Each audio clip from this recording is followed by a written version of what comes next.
আসসালামু আলাইকুম বন্ধুরা। গতকালকে রাতে আমি কলিকের বাসায় ছিলাম, কারণ কলিকের যিনি ওয়াইফ মানে হচ্ছে আমার ভাবি, সে বাসায় চলে গিয়েছে। সামনে ঈদ, যে কারণে হচ্ছে বাসে অনেক ভিড় হবে, এই জন্য তাকে আগে পাঠিয়ে দিয়েছে আর কি। তো আমার কলিগ একাই কোনো দিন থাকেনি বাড়ির বাইরে, যে কারণে ওনার যখন এখানে পোস্টিং হয় তখন উনি একা কখনো থাকেন না। যখনই ভাবিকে বাসায় পাঠায় তখন আমাকে যেয়ে থাকতে হয়, অথবা উনি আমার এখানে চলে আসে, দুজনে একসাথে থাকি। তো রোজার মাস চলছে, এই জন্য আমাকে বললো যে ওনার ওখানে যেতে, এই জন্য আমি চলে গেলাম আর কি।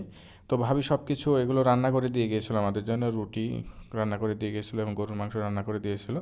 আমরা সেহরি 3টার সময় উঠেছি আর কি, ভোর 3টার দিকে।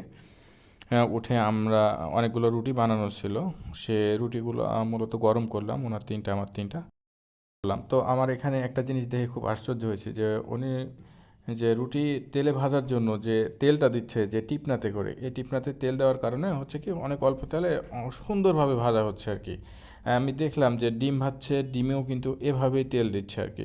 তো খুব অল্প তেলের মাধ্যমে কিন্তু ডিমটা ভাজা হচ্ছে। তো এই যে এই টিপনাটা আছে না, এই টিপনার মাধ্যমে শুধু ডিম না, যে কোনো ভাজি অথবা পরোটা আবার যে কোনো কিছু করলে কিন্তু অল্প তেলের মাধ্যমে কিন্তু এটা ভাজা যায়। তো এটা দেখে আমার খুবই ভালো লাগছে, চিন্তা ভাবনা করলাম যে আমিও এটা বাসায় যে বানাবো আর কি, মানে একটা টিপনাগুলো কিনে নিবো আর কি। এটা আমার খুবই ভালো লাগছে। তারপরে একটা ডিম দিলাম আর কি। ডিম দিয়ে ওটা চপ করা হলো, দিয়ে আরেকটা ডিম ভাজলাম। ওই ডিমটা ভাজা হলো। তারপরে ভাবি গরুর মাংস রেখে গিয়েছিলো, সে গরুর মাংসও দিলাম, কিন্তু তারপর দেখা যাচ্ছে একবারে ভাঙা যাচ্ছে না। তারপরে হচ্ছে যে অনেকক্ষণ ধরে লাড়াচাড়া করলাম, দেখলাম কিছু ভাঙা হয়েছে আর কি। যা করে রান্না করার পরে যাই টেবিলে বসলাম, টেবিলে বসে মাংস মুখে নিয়ে দেখছি মাংস অনেক ঠান্ডা হয়ে আছে এবং অনেক বড় বড় পিস হয়ে আছে।